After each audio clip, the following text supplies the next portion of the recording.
Okay, so Terry, what I'm going to show you is what you need to do to take it off from what I saw in that video. And what you're going to end up doing is turning it over on its side to get it through those single wide doors. So that's going to be, looks to me like your biggest challenge. It's something you can do. The machine's very heavy. That's why I said if you have enough people. So what you'll want to do on this thing is you'll want to take these uprights off. They ship in place.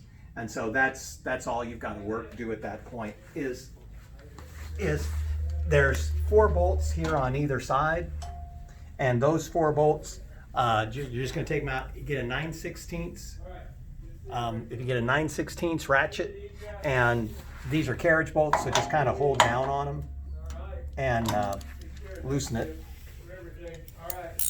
And so go ahead and just kind of loosen it from there.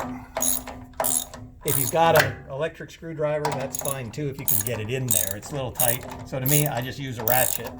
And they're down pretty tight. And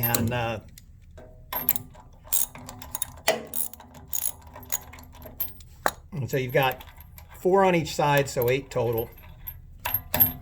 And just kind of leave that nut on, and you can just kind of pop it up. Don't take it off and bang on the threads. And now I can screw it off and take it out. And so these have little squares right there, and square heads here and square holes there. I go ahead and put the nuts back on so you don't lose anything. And basically, I'll show you the 4 coming off here, and then I'll move over to the other side. See you, Mark. But we'll see you, Rex. Okay, see you in a couple weeks. I'll probably be at South Martha whenever you get back that week from your trip. That'll probably be the week I'll come in. All righty, that'll Alrighty. work. And so Terry, that was somebody here at the shop that's heading on out. So sorry about that little distraction, but we'll go ahead and. Didn't even slow you down. Didn't even slow us down. So, but that's our trainer out of DePaul University, who is another person along with Bo that you can talk with about. Really knows he taught for 25 years, the head of the athletic department at DePaul University, and he now works with us. So anyway, didn't lose anything here.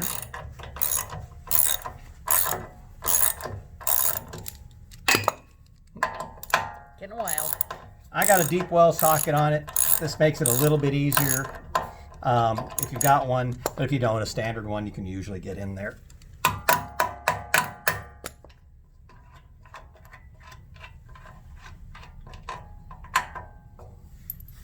Some of the washers get stuck to the coating.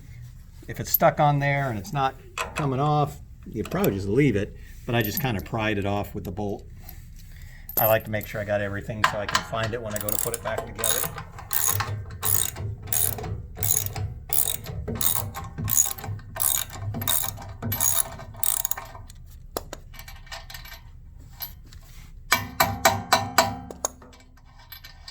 And again, I'm knocking on, I didn't take the nut all the way off.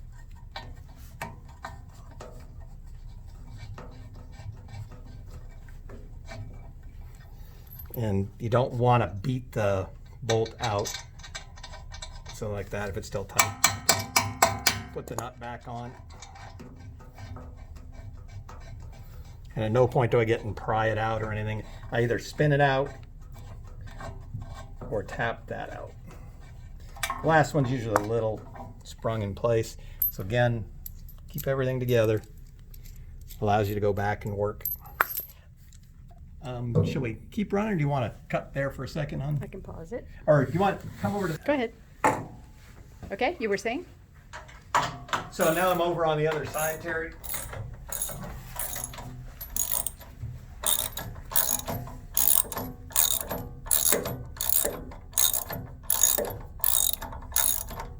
not going to fall over when you get all of them out, is it?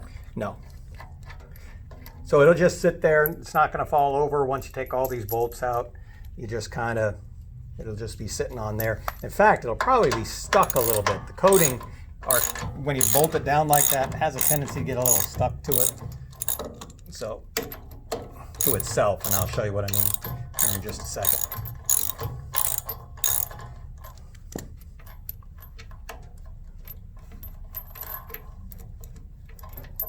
Some of them come right out, which is nice. but most of them are a little sprung. So, real tight when they leave the factory. This is one of those, this is the only thing you're really going to do. This will allow you to turn it over on its side and get it through those single wide doors. After that, something I really like to do is put it on is bring a piece of carpet with me. You know, you're going to have to get it, the pallet that's on the truck, you know, you've seen the shipping weights and how big and heavy it is. So whatever your shipping weight is, remember that's what it's coming in at. I don't know, it's a lot. And so you have to get it off the truck there.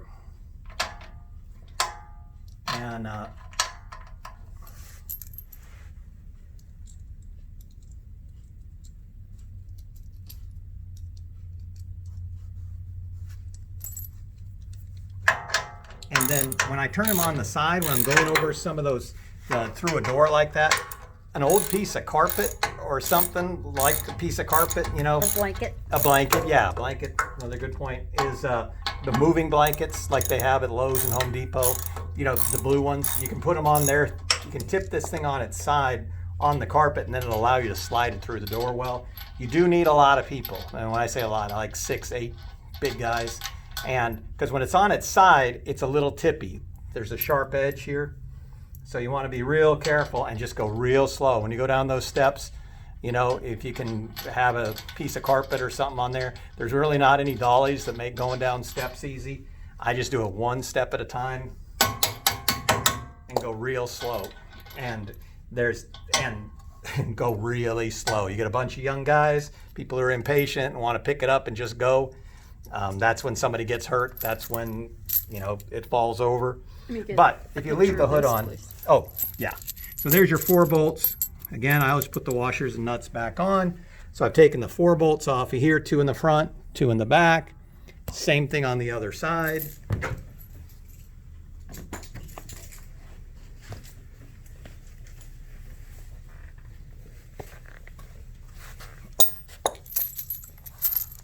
So there's my 8 bolts.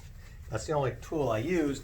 Now, when I go to take this off, this is what Martha was asking, is sometimes, this can sometimes be a little stuck in place. This one isn't. And just pick it up and slide it out. One more Now- thing. This comes in place, right? Yeah, that's usually in place, and it doesn't matter. You can have it on Except or that if not. it's not there, the handlebar's going to flip over when you pick it up. Yeah, that's why I like to leave that in place. Okay. Is like just like it is. I like to leave it like this, and that's how yours came up. Is that should be in place, and that holds it all together. But I just pick it up from here, and actually it stays together either way. And just take that off. You can bring this downstairs now by itself, and now you can see the your display, because it's a 28 wire display. It's fairly complicated. It is permanently wired in. So with it, you'll want to have one of your students or one of your team members or yourself. I usually save this job. He has a freestanding display base. Okay, so Martha says you got a freestanding display, and so it should be mounted to that. And so it's sitting on it. So just like I was carrying this, you'll carry that. And so you'll just, like I was gonna say, you'll just go ahead and have somebody carry this down separately. And so just, it's gonna be permanently attached, and it needs to be for the data cord. Don't try to disconnect it from either Yeah, end. don't try to disconnect this. It's permanently connected, it's permanently wired in. There's nothing under the hood. There's no way to disconnect it. That is permanently wired in, and it has this strong, The good news is that thing will stretch for yeah, it's got this stretchy days. cable that's really goes all over the place and can stay out of the way. You really don't want to be jerking though on the end of that thing like that a whole lot. So be kind of careful about that plug on that end, plug up on here. And not very delicate, so don't really worry about a lot. Your power cord comes out the side. You want to make sure you don't squash that. Yeah, that you don't want to squash or cut, you know, like here, like when you tip it on its side, don't get it caught under here. Make sure, again, have So is somebody it else. Better to tip it on that side if you're going to tip it on a side? It doesn't matter which side really you tip Because it the on. motor's on that side, right? Yeah, it really doesn't matter which side you tip it on, except like Martha's saying, if you tip it over that way, you don't have to worry about the power cord getting caught. So I probably wouldn't. So right here, you're gonna tip it over on its side. Now there's no way I can do it by myself, and nobody can, even with just a couple of people. So this is the heavy end. So when you start going down the stairs, you want to go down with the heavy end first. Don't come down with the rear roller first. Take the heavy end down first and just bring it down a step at a time. From what I saw in the video, you showed me the outside door. You showed me that bottom landing. I really didn't see what was in, but there was nothing in between it that I know of. You said it's kind of a straight shot. So I would put the carpet across that threshold and tip it up on its side on it, and then just drag it kind of across on the carpet and get it inside there. Same way down the steps. You can kind of just ease it down a step at a time. There is a touch-up for this. That's the good news. If you scratch it, not knowing what you've got planned for getting it in there, if it does get scratched on its way in, there's a thing at your Home Depot or Lowe's called liquid electrical tape. If you go to the electrical department, it comes in a little can. It looks like one of these little rubber cement things, has a brush inside it, and it says liquid electrical tape. And just make sure it's black. It comes in a couple of colors, but black is what you want. And you can just dab it on any place if you scratch it up. This is truck bed liner material. It's pretty hard to scratch. It's really quite durable, but going down steps is tough. So Should we warn him not to bounce it on anything? yeah, do know be the careful with standards the you front don't. wheels. When you're rolling it on, you can roll it on the front wheels if you pick up the back end. They are really meant not for transportation. The front wheels really are meant for, when the incline comes up, it rolls back and forth. So you can use them, just don't bounce them down the steps. You can break the lift motor. The lift motors are really expensive. Everything on this machine is expensive. So with it, just be kind of careful with those front wheels, not bouncing it along, bouncing it over thresholds. Like I said, it's meant really to be what it's for, which is the incline system for the treadmill, not so much a transportation system. When you get it back in, slide that back on, put your 4 bolts on each side, and that's it. It's really pretty straightforward. It's just really, really heavy and really tough to get it down the steps. But a big old piece of carpet that's kind of whatever length that is, and you can pick some up, just cheap carpet at Home Depot, and that'll typically work just fine. So I guess that's it. So, and like I say, tip it up on its side. I like 6 guys, 8 guys, and get them in there and having them carry it on down.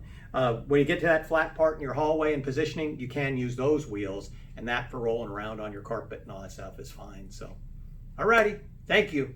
We'll talk again. Bye.